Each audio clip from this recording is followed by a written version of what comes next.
예, 안녕하십니까. 저는 부산대학교 의과대학 홍창완입니다.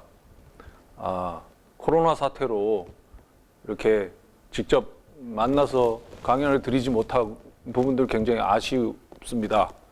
사회적 거리두기를 실천하시면서 집안에서 굉장히 힘든 시간을 보내고 계실 텐데, 제 이 강연이 그나마 잠시나마 유익한 시간으로 여러분들이 집안에서 시간을 보내는데 유익한 시간으로 보내지는데 조금이나마 보탬이 됐으면 합니다. 네, 그래서 제가 오늘 준비한 재미난 면역의 세계에 대해서 여러분들과 함께 이 시간을 보내보도록 하겠습니다. 예, 그래서 오늘 그 면역세포를 이용한 항암 면역 치료의 세계와 전망에 대해서 설명드리도록 하겠습니다. 이 면역이라는 것이 굉장히 쉬운 이야기는 아닙니다.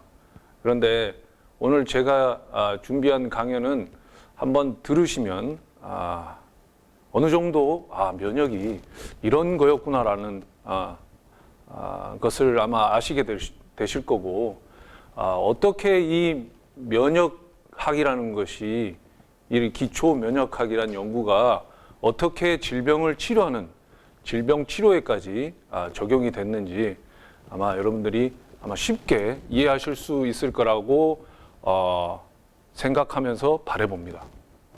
자, 면역이라는 것은 우리가 면역이 생겼다라고 이야기할 땐 보통 어떤 걸 말합니까? 한번 걸린 병이 다시 걸리지 않는 그러한 경우 우리는 면역이 생겼다고 합니다. 이럴 때 그럼 도대체 어찌하여 이러한 일들이 생겨났을까? 궁금증이 만들어지고, 이 궁금증을 해소하기 위해서 많은 연구자들이 그러한 기전을 밝혀내기 위해서 노력을 많이 하였습니다. 면역계를 이해하기 위해서는 어떤 면역세포들이 이러한 역할들을 하고 있는지 살펴볼 필요가 있습니다. 그래서 오늘 제가 여러분들한테 소개시켜 드리고자 하는 면역세포는 4가지 종류가 됩니다. 가장 이 4가지만 알면 우선 면역이 무엇인지 대충 감을 잡을 수가 있습니다. 그리고 거의 면역계의 거의 대부분의 역할들을 한다고 보시면 됩니다. 제일 먼저 제가 소개시켜 드리고 싶은 세포는 대식세포입니다. 영어로는 마크로파지라고 하는데요. 이 친구는 그림에서 보듯이 무엇을 이렇게 감싸는 듯한 모습을 하고 있습니다. 맞습니다. 이 친구는 외부로부터 넘어오는 모든 병원체, 그리고 병원체를 비롯해서 모든 것들, 내 몸속에서 만들어진 이런 여러 가지 파티클, 부스러기, 이런 것들을 마구 잡아먹는 그런 역할들을 합니다. 그래서 처음에 병원체가 들어왔을 때 제일 먼저 이 친구들이 가서 잡아먹게 되죠. 잡아먹고 난 다음에는 세포 안으로 들여와서 이것들을 잘게 소화를 시키는 그런 기능들을 가지고 있습니다.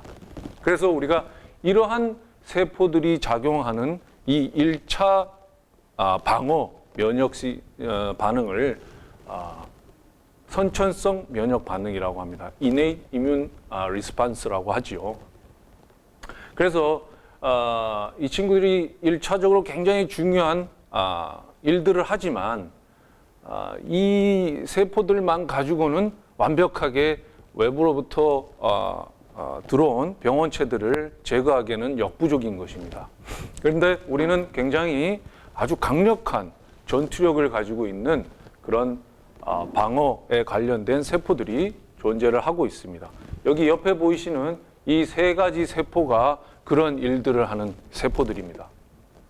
그래서 1차적으로 이 대식 세포가 이 세포들이 활성화될 때까지 시간을 벌어주고요. 이 세포가 더 이상 감당하기 힘든 경우가 오게 되면 이 세포들이 활성화돼서 우리 몸으로부터 들어온 병원균들을 제거하게 됩니다. 오늘 제가 말씀드린 내용은 이 3가지 세포에 포커스를 맞춰서 이야기를 하려고 합니다. 왜냐하면 이 적응 면역 시스템의 세포들이 면역 치료에 이용되는 그런 세포들이기 때문입니다. 그래서 먼저 그러면은 이 세 가지 세포 중에 B세포에 대해서 먼저 살펴보려고 합니다. 왜냐하면 이 B세포가 가장 먼저 연구가 진행이 됐던 세포입니다.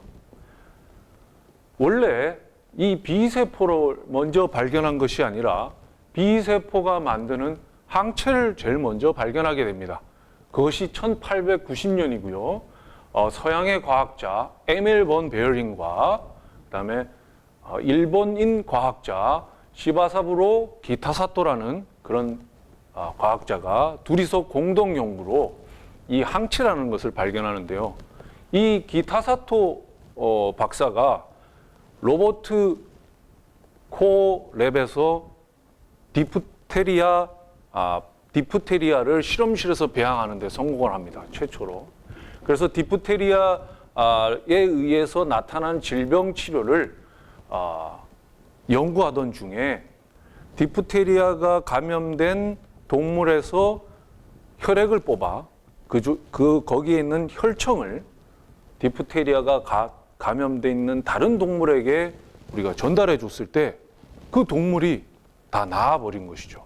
그래서 이 당시 이 혈청 안에는 아마 이러한 병원균들을 죽일 수 있는 아주 강력한 물질들이 들어있다. 이렇게 생각을 하게 됐고 나중에 이것이 항체라고 알려지게 된 것입니다. 그런데 그 항체를 만들어내는 세포가 B세포였던 거죠. 그래서 이 당시 B세포에 대한 연구가 굉장히 활발히 진행돼 있었습니다. 그리고 우리가 B세포를 이해하게 되면 모든 질병들을 퇴치할 수 있을 것이다. 이런 믿음을 갖고 있었던 거죠. 왜냐하면 강력한 항체가 있었고 이 항체가 병원균들을 다 때려잡고 있는 그런 상황들을 목격했기 때문에 그런 연구들이 굉장히 활발히 되고 있었죠. B셀은 말입니다. 보시는 바와 같이 이 Y자 형태의 수용체를 가지고 있고요. 이 리셉터는 이렇게 박테리아가 들어왔을 때 박테리아 표면에 있는 이런 단백질 항원들, 박테리아만이 가지고 있는 고유한 단백질이겠죠. 이것은 우리 몸속에 없기 때문에 이 수용체가 외부 항원으로 인식을 하게 됩니다. 그래서 외부에서 뭔가가 들어왔구나. 그러면 얘를 없애야 돼. 라는 신호를 받게 되죠. 그러면 이 B세포는 활성화가 되고요. 이렇게 활성화된 B세포는 그 세포막에 붙어 있던 이 수용체가 바깥으로 빠져나오면서 분비가 되게 됩니다. 이 분비된 이 수용체를 우리는 이제 항체라고 부르는 거죠. 이 항체가 혈액을 돌아다니다가 이와 같은 박테리아가 있는 곳에서 이와 같이 탁 달라붙어서 제거하는 역할을 하고요. 또한 일부 바이러스도 이런 항체를 통해서 항체들에 의해서 제거가 되게 됩니다. 굉장히 중요한 단백질이죠. 그다음에 우리 몸속에서 외부 병원균들을 제거하는데 굉장히 중요한 일들을 하고 있습니다. 그런데 굉장히 특이하게도 T세포에 의해서 항체가 생산된다는 이야기가 나돌기 시작합니다. 연구 결과들이 나오기 시작합니다. 이게 무슨 말이냐. 아까 B세포가 항체를 만든다고 했는데 T세포가 갑자기 항체를 만든다? 근데 그것은 사실이 아니고요. 사람들이 T세포를 없앴더니 B세포가 항체를 만드는 것은 맞는데 B세포가 항체를 제대로 만들지 못하는 것을 알게 된 것입니다. 그래서 T세포가 없으니까 왜 B세포에서 항체를 잘 못 만들어내지? 라는 궁금증을 갖고 연구를 시작했고 연구를 해봤더니 1960년에 이 T세포의 도움이 없이는 이 B세포가 항체를 만들 수 없다라는 T셀의 헬프 역할을 밝혀내게 됩니다. 그래서 이 T세포가 B세포로부터의 항체 생산에 굉장히 중요한 역할을 하게 된다는 것을 알게 되는 것이죠. 여기서부터 이 시점에서 굉장한 면역학의 전환점이 하나 생기는데요. 사람들이 T세포 연구에서 T세포를 연구하기 시작합니다. 왜냐? 이 T세포만 잘 알고 있으면 B세포의 활성도 조절할 수 있고, 그리고 이 T세포가 갖고 있는 역할들이 분명히 있을 텐데 이것들을 한꺼번에 다 아울러서 우리가 이해할 수 있고, 그 이해를 통해서 좀 더 많은 질병들을 커버할 수 있을 거라고 생각을 하게 된 것이죠. 그래서 1960년대부터 이 T세포에 대한 관심이 굉장히 높아지게 됩니다. 그러면 T세포는 뭘까요? 아까 B세포는 이렇게 외부에서 병원체가 들어오면 거기에 발현하는 항원들을 인지를 해서 아주 쉽게 항체를 만들고, 그 항체로 인해서 이제 들어온 병원균을 제거한다고 했는데, 그러면 이 T세포는 어떤 역할을 하고 어떻게 활성화가 되는지 한번 보도록 할게요. T세포 반응입니다. T세포는 아까 봤던 그 Y자 모양의 그 B세포 수용체와 달리 T세포 수용체는 이렇게 일자 모양으로 되어 있죠. 모양이 조금 다릅니다. 그리고 또 다른 특징으로는 앞에서 제가 4가지 세포를 보여드렸는데 그 중에 항원 제시 세포라는 우리 수지상 세포입니다. 수지상 세포, 덴드리틱 셀이죠. 이 수지상 세포가 필요로 합니다. 좀 복잡하죠. 아까 B세포는 이런 세포가 필요하지 않은데 이 T세포는 이러한 세포와의 만남이 이루어져야 됩니다. 여기서 이제 만나고 있는 거죠. 요 만나는 것을 조금 더 우리가 확대해서 보면요. 이렇게 만나고 있는 거예요. 여기에 이제 항원 제시 세포에 항원 제시 분자라는 게 있습니다. 제가 이제 우리나라 말로 이렇게 풀어서 써놨는데 주조직 복합제라고 하고요. 영어로 이제 약자로 MHC라고 합니다. 이 MHC라는 분자가 이 세포는 굉장히 많거든요.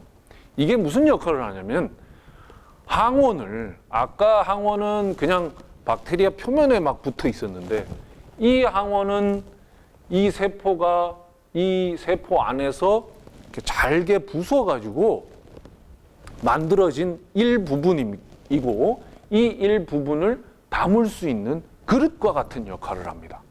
그래서 그 항원의 일부분을 그 그릇에 담아서 이 세포가 이렇게 보여주는 거죠. 자, 지금 이런 항원을 가지고 있는 병원균이 들어왔으니까 빨리 와서 자, 활성화되거라 라고 이제 이렇게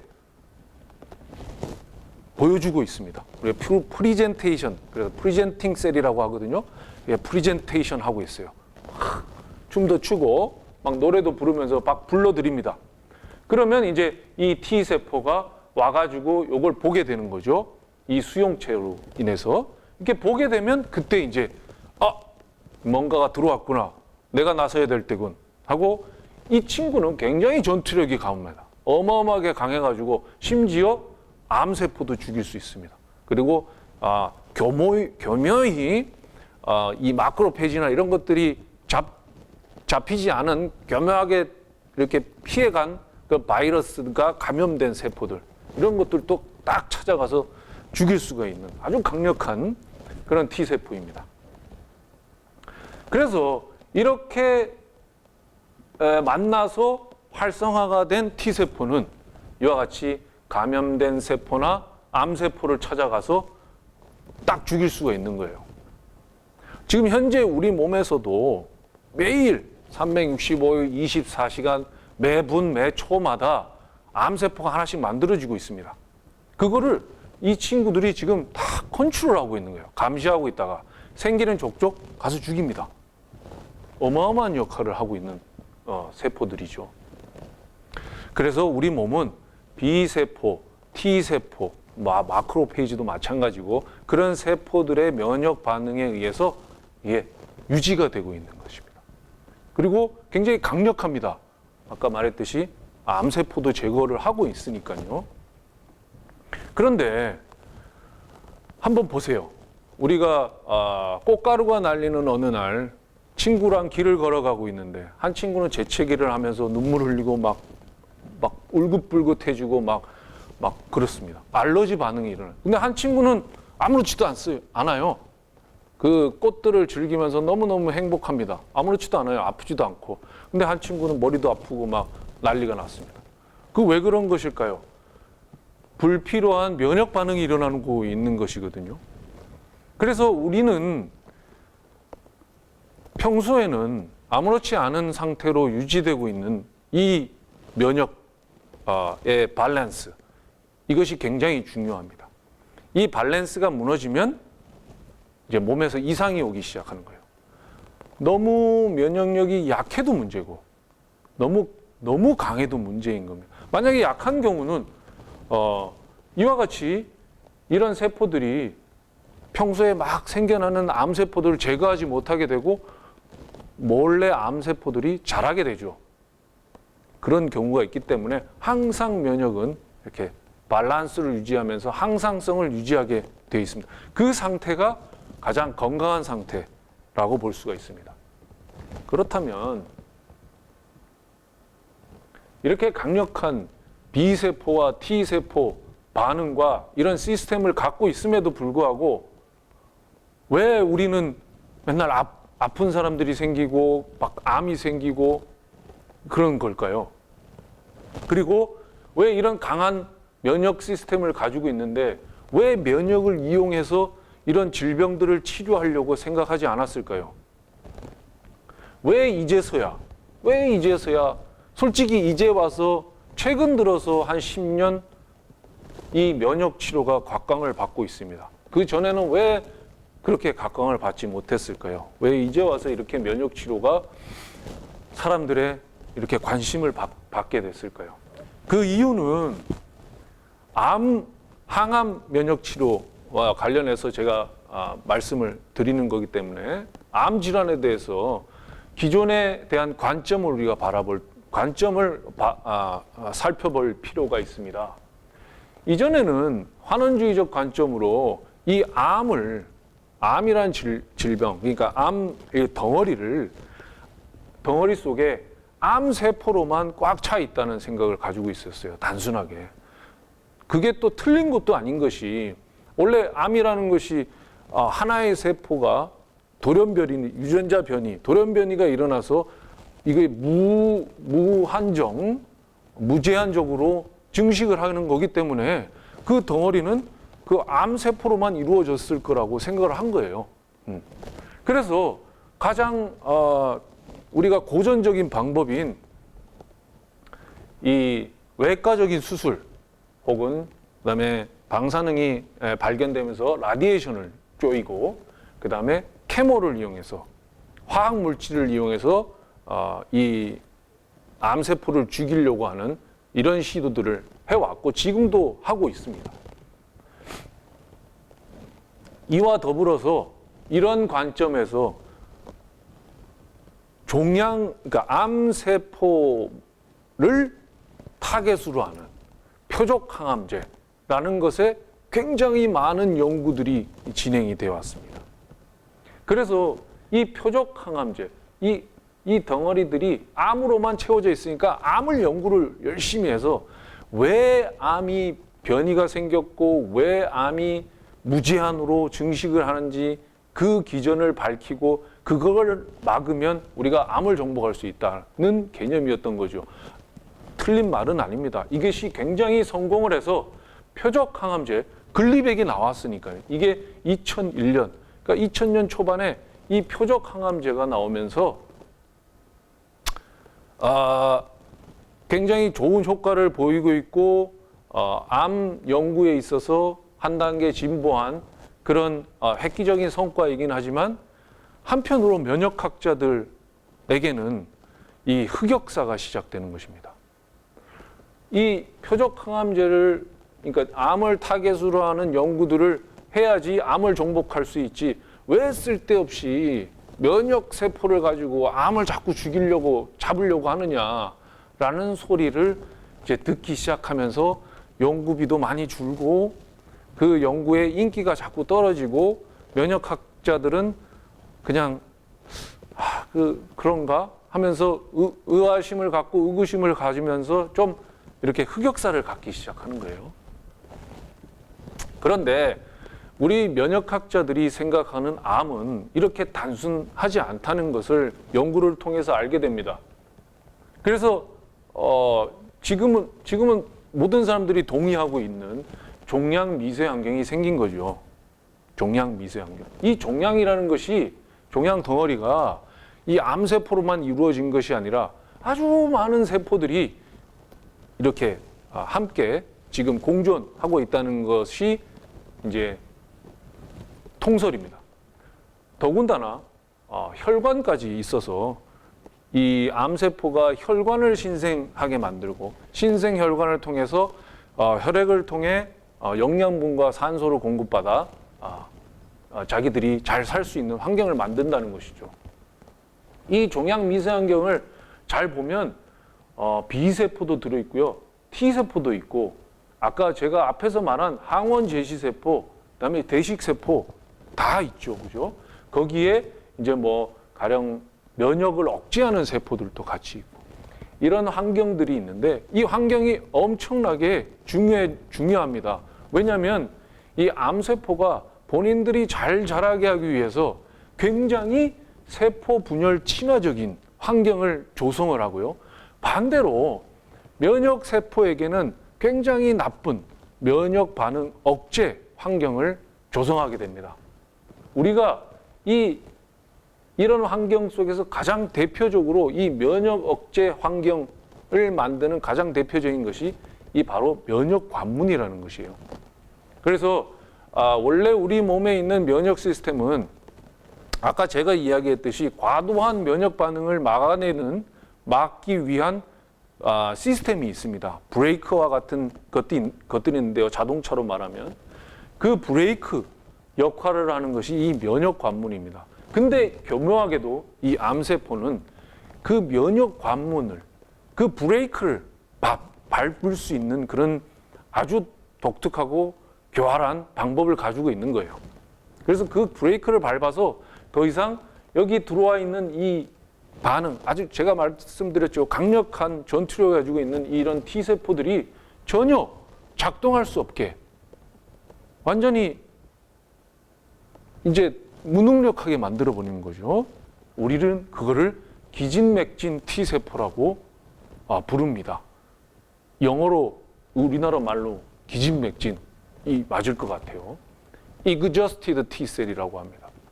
그래서 이런 기진맥진한 T세포를 만들어가지고 더 이상 작동할 수 없게 만듭니다. 그러면 어떻게 기진맥진하게 될까요? 그 기진맥진한 메커니즘은 이런 경우에 생기게 됩니다. 원래는 세포가 이렇게 활성화가 되면은 이제 어디든 가서 막 죽일 수 있는 능력을 갖게 되고 이 죽일 수 있게 되는 효능 T 세포가 급성 감염이나 백신의 경우에는 굉장히 빨리 분열을 해서 그 효능을 보이고 그 들어온 바이러스가 모두 제거가 되면 다시 원래대로 돌아가서 이제 기억 세포로 바뀌게 되는데 이것이 그렇지 않고 만성 감염이 되면 만성 감염이라는 것은 바이러스가 들어와서 일부 제거가 됐지만 일부는 계속 남아 있습니다. 그래서 계속 감염된 채로 살아가는 거죠. 그러면 이 T셀이 그 바이러스와 계속적으로 접촉을 하게 돼요. 오랫동안 접촉을 하다 보면 이 T세포는 어떻게 해요? 기진맥진 T세포의 형태로 변하게 됩니다. 이때 이 기진맥진 T세포라는 것이 이제 알려지게 되고 이것이 암 질환에서도 이런 형태의 T세포가 많아진다는 것을 알게 된 거예요. 이 T세포는 아무런 반응을 못해요. 너무 지쳐가지고. 그런데 이 기진맥진해지는 이 기진맥진을 유도하는 아주 중요한 단백질이 발견이 되는데요. 그게 무엇이냐면요. 바로 PD-1 CTLA4라는 것입니다. 이 두 개는 아니지만 그 많은 단백질들 중에 이 두 개가 지금 가장 잘 알려져 있고 이 두 개에 의해서 이 T세포의 활성이 억제되는 것을 찾아내게 된 거예요.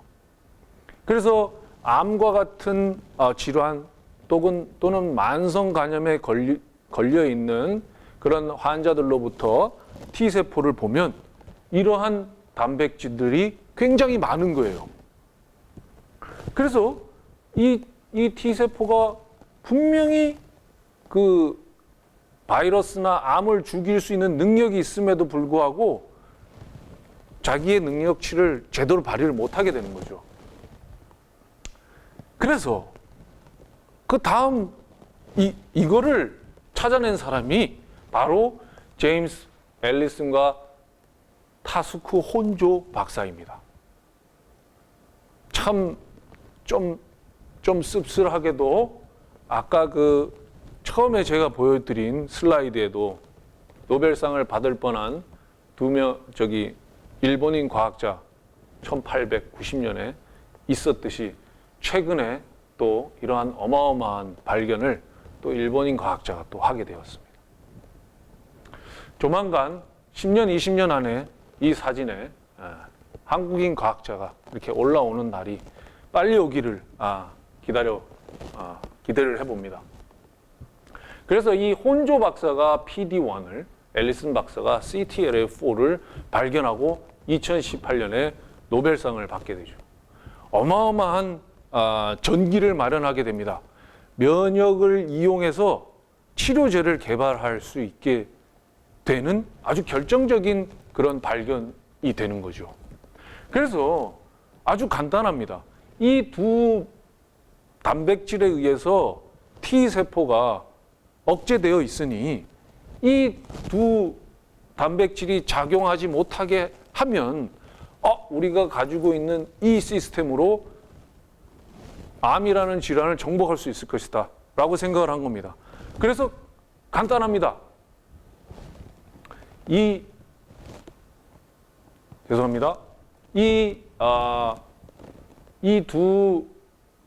두 단백질이 만나는 것을 방해하면 되는 거죠. 이걸 방해하면 이런 신호가 가지 못해서 억제되지 않을 거라고 생각한 거죠.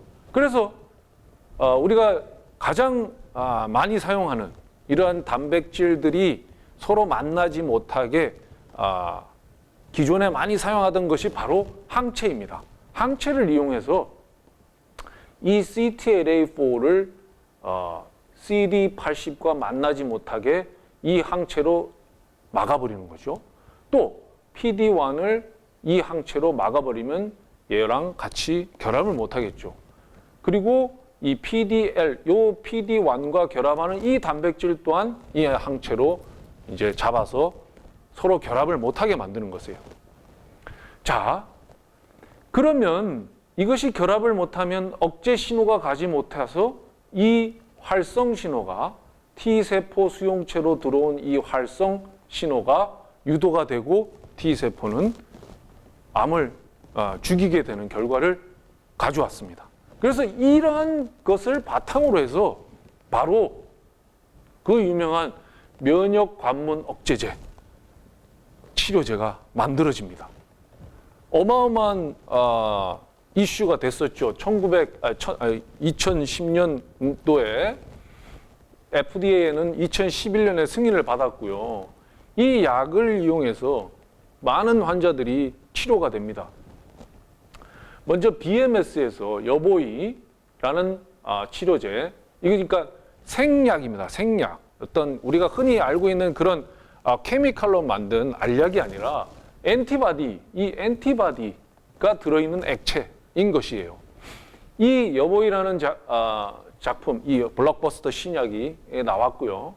그다음에 이 PD-1을 타겟으로 하는 항체가 세 군데의 회사에서 사노피의 리브타요, BMS, 옵디보, MSD에서 키투르다.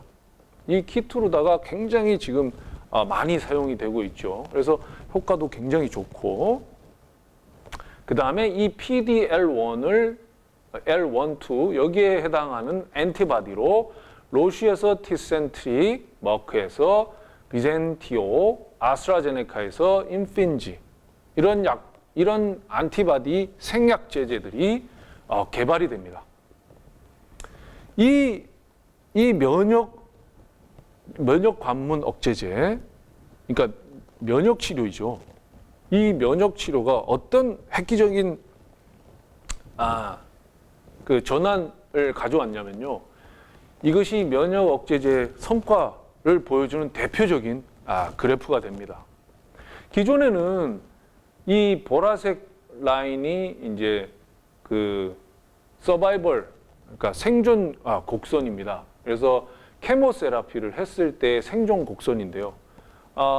많은 환자들이 결국 좀 연장은 되지만 모두 돌아가시고 죽습니다.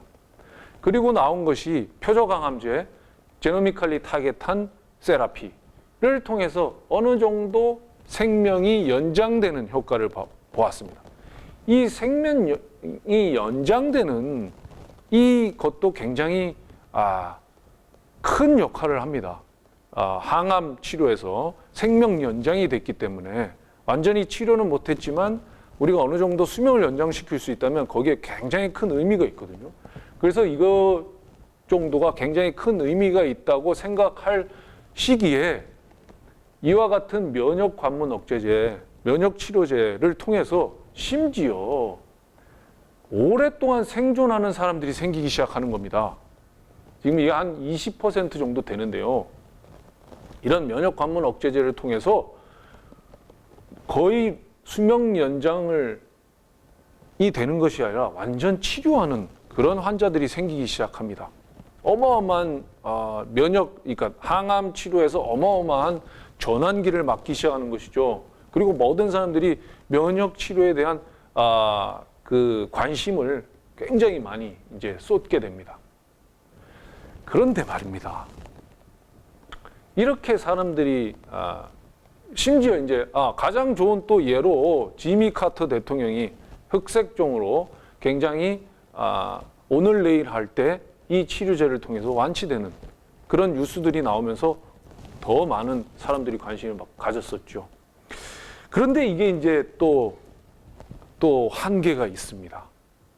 이걸로 뭐 뉴스에는 많이 나왔지만 또 다른 한계는 뭐냐면 일부 암종, 아까 말한 흑색종, 그다음에 혹은 폐암의 일부, 그 중에서도 굉장히 돌연변이가 많이 일어난 암종들, 이런 아주 특별한 암들에 국한돼서 좋은 효과를 보이고 있고요. 또한 여전히 많은 사람들이 치료되지 못하고 지금 죽는 것을 볼 수가 있습니다. 그래서 이것을 어떻게 하면 극복할 수 있을까? 그래서 사람들이 여러 가지 연구들을 하고 있었고요. 그 중에 하나, BTS입니다. 예, 갑자기 BTS가 나왔네요. 슬라이드가 잘못된 건 아니고요. BTS, 우리 딸도 매우 좋아하고 우리 딸 친구들도 매우 좋아하는데요.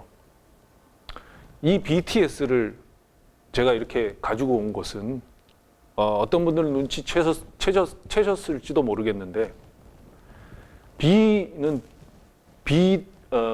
B세포의 B고요. T는 T세포의 T입니다. 그리고 S는 슈퍼셀이라는 거죠. 무슨 말이냐? 사람들이 이제 아까 제가 앞에서 보여드린 4가지 세포들 중에 B세포와 T세포를 설명을 드렸고요. 그 다음에 B세포의 장점과 T세포의 장점을 제가 말씀을 드렸었어요.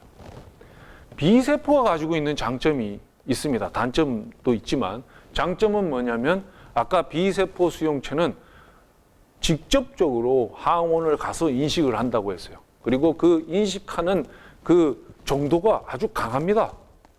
그 뭐 나랑 조금 다른 내가 모르는 외부에서 들어온 것이다 생각하면 탁 가서 붙을 수가 있어요. 바로 그런 장점이 있는 반면에 단점은 이제 그 알아채긴 하고 그 항체를 만들어내는데 그 항체로 이렇게 제거할 수 있는 병원체나 병원균들이 좀 제한적입니다. 반면에 T세포는 아까 무슨 그 수지상 세포, 항원 제시하는 세포도 필요하고요. 그 세포에서 보면은 무슨 그릇에다가 막 항원들 담아가지고 그런 거를 좀 봐야 하는 막 이런 아주 좀 복잡한 이 인지 시스템을 갖고 있어요. 그게 좀 단점이죠. 근데 한번 인지하고 나면 아까 말씀드렸듯이 굉장한 전투력을 갖고 있기 때문에 강력하게 많은 감염원들이나 병원체들 혹은 암까지도 제거할 수 있는 능력을 갖고 있습니다. 이러한 장점들만 뽑아서 모아서 합쳐놓은 거예요. 그 합치면은 뭐가 되겠습니까? 아주 강력한 세포가 되겠죠. 그것이 바로 지금 이런 세포를 들여보셨을지 모르겠지만 CAR-T 세포라고 합니다. CAR-T 세포. CAR는 Chimeric Antigen Receptor의 앞글자를 따서 CAR라고 붙인 거고요. Chimeric은 카이메라, 이 머리와 몸통이 다른 동물들이 붙어 있는 거, 이런 걸 우리가 카이메라라고 하잖아요. 이런 리셉터를 만들게 되는 겁니다. 즉 눈치채셨겠지만 B세포가 가지고 있는 항체의 머리와 그다음에 T세포가 가지고 있는 꼬리 부분을 합쳐가지고 T세포에다가 집어넣은 겁니다. 우리가 그걸 잠깐 살펴볼게요. 그래서 카라는 유전자를 T세포에다가 집어넣습니다. 유전자 기술을 이용을 해서 집어넣게 되죠. 그러면 이 T세포에서 이러한 카이메릭 엔티젠 리셉터가 CAR가 이렇게 발현하게 돼요. 이 CAR는 아까 말씀드렸듯이 항체의 그 항원 인식 부위가 세포 바깥에 있고요. 그 다음에 강력한 전투력을 발휘할 수 있는 T세포의 신호 전달 부위가 꼬리 부분에 달려 있습니다. 이 꼬리 부분, 그러니까 이 세포 안쪽에 있는 것이죠. 그래서 이 CAR-T셀이 어떻게 작동하는지 우리가 한번 전체적으로 한번 살펴볼게요. 먼저 환자의 혈액에서 T세포를 분리해내고요. 이 T세포에다가 CAR라는 유전자를 도입하게 됩니다. 그럼 이 T세포에 이 Chimeric Antigen Receptor가 이렇게 발현을 하겠죠. 여기에 이 대가리, 이 머리는 항체입니다. 그래서 아까 말한 그런 그릇이 필요 없어요. 항원만 있으면 됩니다. 그래서 이놈들을 이 접시에서 막 증폭을 시키고 막 불립니다. 그리고 불릴 때 이제 활성화되게 막 썩나게 만드는 거죠. 전투력을 강화시킵니다.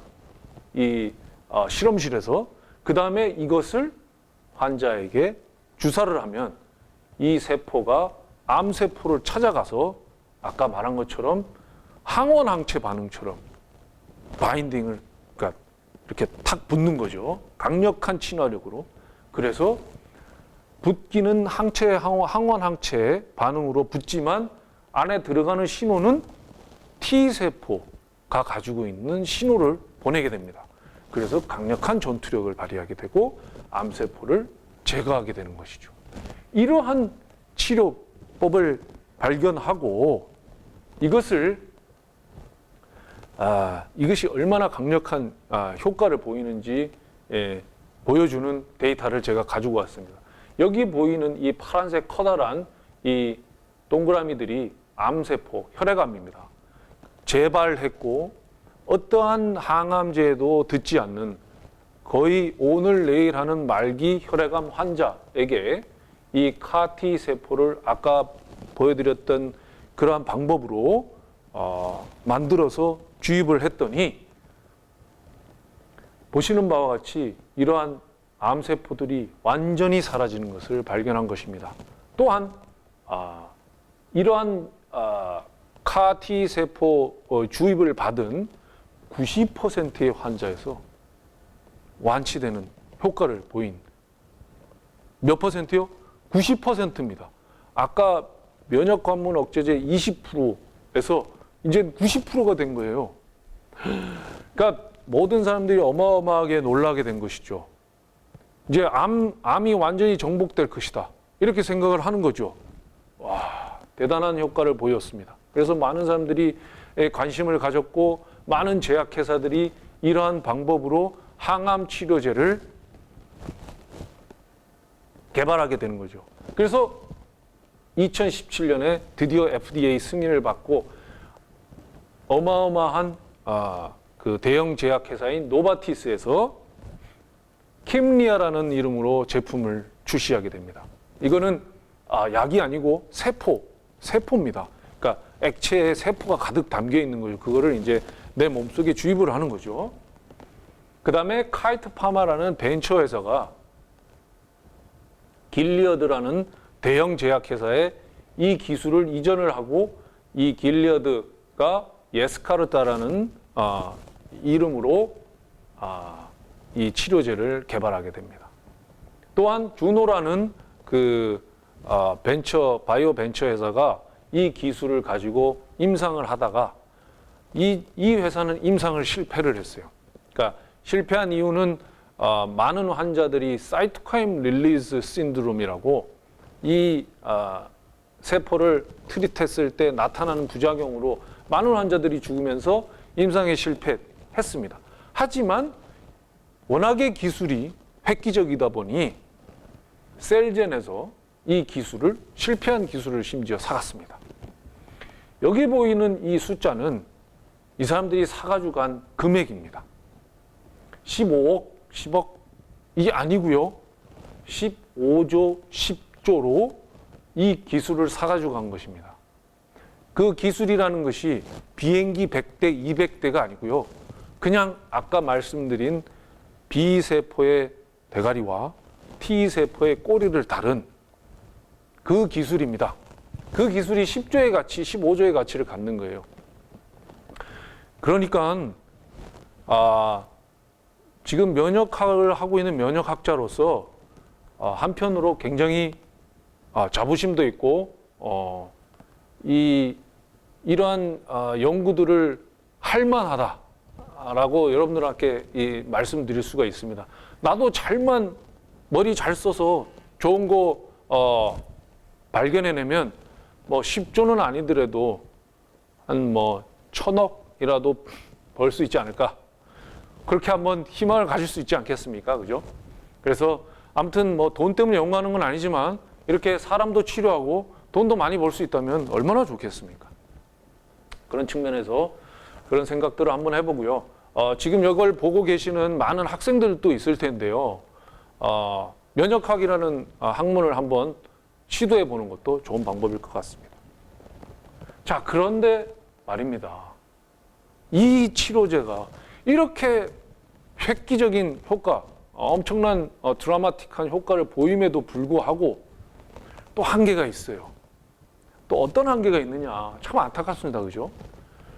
이것이 특정 혈액암에만 또 국한되어 있어요. 90%라는 그 효능을 보인 암종이 아주 국한되어 있는 거예요.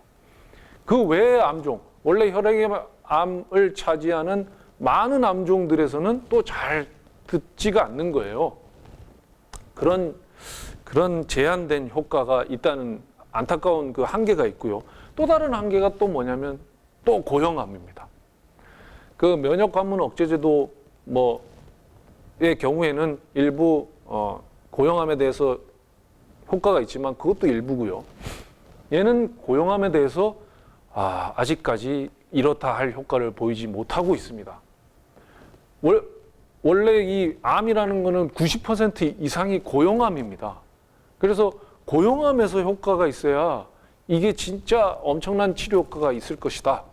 뭐 치료 효과가 있고 아주 치료제로서 또 시장 가치도 있고 이제 이런 이야기를 하게 되는데요. 아직까지는 고형암에서 그 효능이 제한적입니다. 그 다음에 세 번째로 아까 잠깐 말씀드린 사이토카인 릴리즈 신드롬이 부작용이 생겼는데요. 이거는 무엇이냐면 너무 갑작스럽게 강력한 면역 반응이 일어나서 엄청난 양의 사이토카인이 몸속에 분비돼서 사이토카인 분비돼서 면역 반응이 일어나면 몸에 열이 나고 몸살이 오지 않습니까? 그것이 너무 강해진 내가 감당할 수 없을 정도의 그런 면역 반응이 오게 된다는 거예요. 그러면 암 때문에 죽는 게 아니라 그런 릴리즈된 사이토카인들 때문에 사람이 죽습니다. 그런데 최근 들어서 이 사이토카인 릴리즈 신드롬을 컨트롤할 수 있는 방법이 개발이 되어 가지고 우리가 견딜 수 있을 정도의 그 면역 반응으로 이걸 이제 이렇게 조절할 수 있게 되었습니다. 그래서 어느 정도 부작용을 잡을 수 있는 방법은 있는데요. 재미난 얘기는 하나 해드릴게요. 이 치료를 받게 되면 모든 사람들이 이런 증상을 느끼는 건 아닙니다. 이런 증상을 느끼는 사람도 있고 안 느끼는 사람이 있는데 대부분 완치된 사람들은 이런 증상을 느낀 사람들이고요. 완치되지 않은 사람들은 이런 증상을 못 느낀 사람들입니다. 즉 다시 말해서 내가 이런 증상을 느낀다는 것은 면역 반응, 내가 집어넣어준 CAR-T 세포의 면역 반응이 제대로 일어나고 있고 그리고 지금 그 암세포가 잘 죽이고 있다는 뜻이기도 하거든요. 그래서 이제 이런 반응들이 있냐 없냐에 따라서 그 치료를 받은 분들의 생존율에 차이가 많이 나게 됩니다. 아무튼 이러한 한계들이 있어서 자, 이걸 극복하기 위해서 또 연구자들은 또 다른 머리를 쓰기 시작합니다. 그래서 여기 이제 아까 말씀드린 암종에 국한돼 있고 고용암에 제한적이고 그다음에 비정상적인 면역 반응이 일어난다는 이야기를 했고요. 이것을 극복하기 위해서 사람들이 병용 치료라는 걸 합니다. 콤비네이션 테라피라고 하죠. 그래서 아까 고용암에서 잘 안 된다. 혈액암에서는 지금 일부 암이긴 하지만 혈액암에서는 90%의 치료 효능을 보이는 이유 중에 하나로 지금 보고 있는 것이 혈액암은 혈액에 이렇게 떠다니지 않습니까? 하나하나 많은 수가 있긴 하지만 그래서 CAR-T를 내가 넣어줬을 때 이제 각계격파가 가능합니다. 하나씩 이렇게 볼 수 있는 가능성이 굉장히 높아지는 거죠. 그래서 효능이 아주 좋게 나타났다고 보고 있고요. 그렇다면 왜 고용암에서는 그것이 잘 작동하지 않을까를 보면 아까 말씀드린 종양 미세환경을 살펴보며 이해를 하시면 됩니다. 아무리 강력한 CAR-T라도 그런 면역 억제가 되어 있는 덩어리 안으로 들어가게 되면 얘가 더 이상 작동을 못하는 어떤 세포요? 기진맥진한 CAR-T가 됩니다. 그렇기 때문에 오케이. 그럼 내가 넣어준 CAR-T가 그런 덩어리에 들어가서 기진맥진하니까 그 기진맥진을 시키는 면역 관문 애들을 억제를 하면 되겠구나 해서 CAR-T와 면역 관문 억제제를 같이 트리트를 하는 그런 병용 치료를 지금 어마어마하게 진행하고 있습니다. 그래서 그 임상들이 지금 엄청나게 진행이 되고 있고요. 곧 좋은 고용암에서 좋은 효과가 있을 거라고 사람들이 기대를 하고 있는 부분들입니다. 그래서 그런 병용 치료들을 하고 있는데 그렇다면 우리는 어떤 연구를 해야 될까요? 우리 대한민국에 있는 많은 연구자들 그리고 앞으로 이 면역학을 연구하게 될 이런 꿈나무들은 우리는 무엇을 해야 될까요? 지금 기존에 이렇게 나와 있는 그다음에 발견된 이런 단백질들을 가지고 조금씩 변형시켜서 연구를 하면 우리에게는 노벨상이 없겠죠. 노벨상은 원천 기술을 가진 사람들에게 주는 거잖아요. 그래서 이런 연구들을 선도하기 위해서는 새로운 면역 억제인자 발굴이 필요합니다.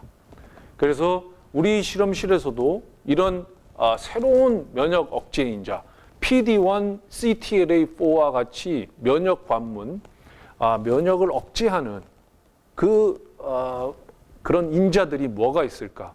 그 인자 말고 또 다른 인자들이 있을 수가 있거든요. 많으면 그걸 많이 찾아주면 찾을수록 우리가 T세포의 면역력을 높여줄 수 있기 때문에 많이 찾으면 찾을수록 좋습니다. 근데 새로운 걸 찾아야죠.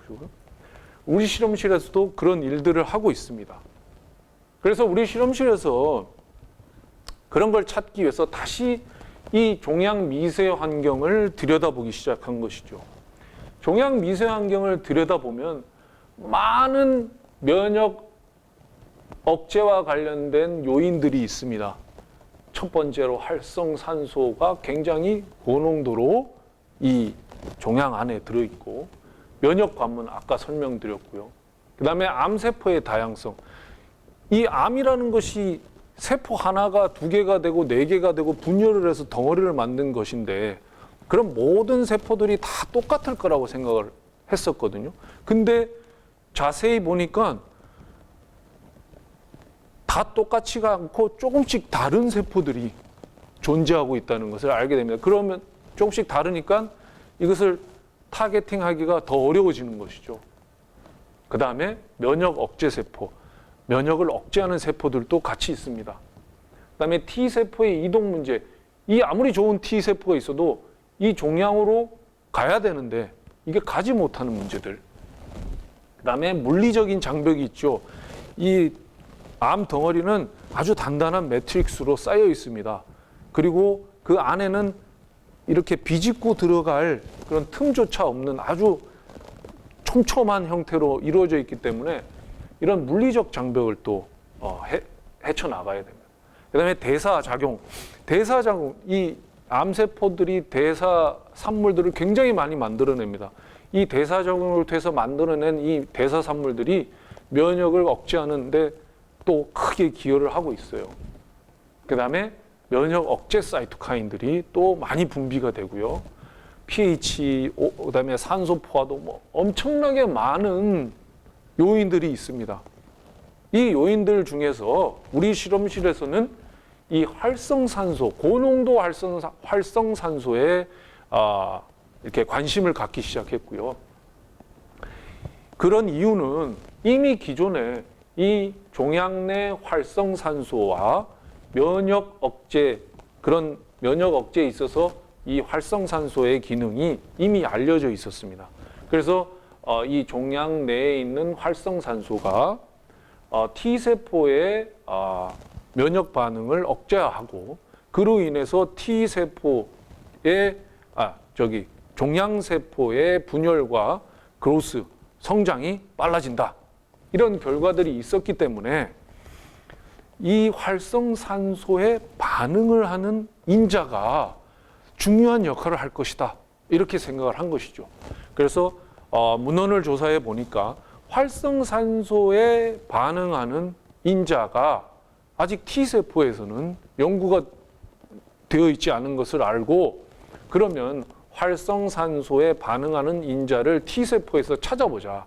그래서 그 인자를 제어를 한다면 아까 PD-1을 제거해서 T세포의 활성을 높이듯이 그렇게 우리가 전투력을 다시 회복시켜 줄 수 있지 않겠나. 그래서 우리가 찾아냈습니다. 활성산소 반응 인자라는 것을 찾아냈어요. 이 영어로 이제 OCF라고 그냥 명명을 했고요. 이 인자를 발견을 하고 이 인자를 제거한 마우스에다가, 여기 마이너스는 이 인자가 제거된 동물입니다.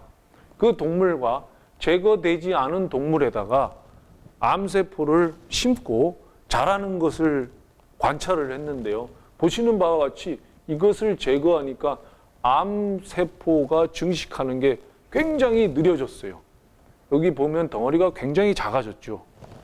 그래서 우리 실험실에서는 이 인자가 PD-1처럼 T세포의 전투력을 이렇게 약화시키는 역할을 할 거라고 생각을 한 겁니다.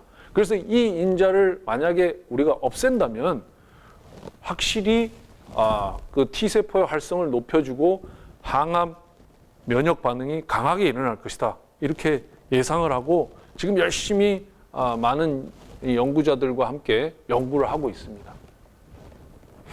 그래서 방시혁 사장은 BTS를 만들었지만 저는 BTSR을 지금 기획을 하고 있고요. 이 아까 이야기했듯이 B는 B세포의 장점과 T에다가 별을 붙였습니다. 그 별은 아까 제가 우리 실험실에서 발견한 활성산소 반응인자가 제거된 T세포인 거죠. 그러면 어떤 세포가 만들어지냐? 수포하면서도 레지스턴트. 아까 그 종양 미세 환경에서 면역 억제적인 환경에 레지스턴트한 그러한 세포를 만들 수 있을 거라는 믿음을 가지고 열심히 달리고 있습니다. 그래서 최종적으로 일반적인 T세포 면역 치료는 아까 설명했듯이 환자 몸에서 T세포를 꺼내서 엔지니어링을 한 다음에 다시 넣어주는데 고용암에서는 잘 안 들었단 말이죠. 그런데 우리는 이 세포를 뽑아서 이렇게 엔지니어링 T세포를 만들 때 그 활성산소 반응인자를 같이 제거해서 아주 강력한 T세포를 만든 후 넣어주면 고용암에서도 강력한 면역 반응을 일으키는 세포 치료제를 만들 수 있을 거라 생각을 하고 지금도 열심히 달리고 있습니다. 여기까지 제가 준비한 내용이고요. 재미있는 시간, 유익한 시간이 되었기를 바랍니다. 고맙습니다.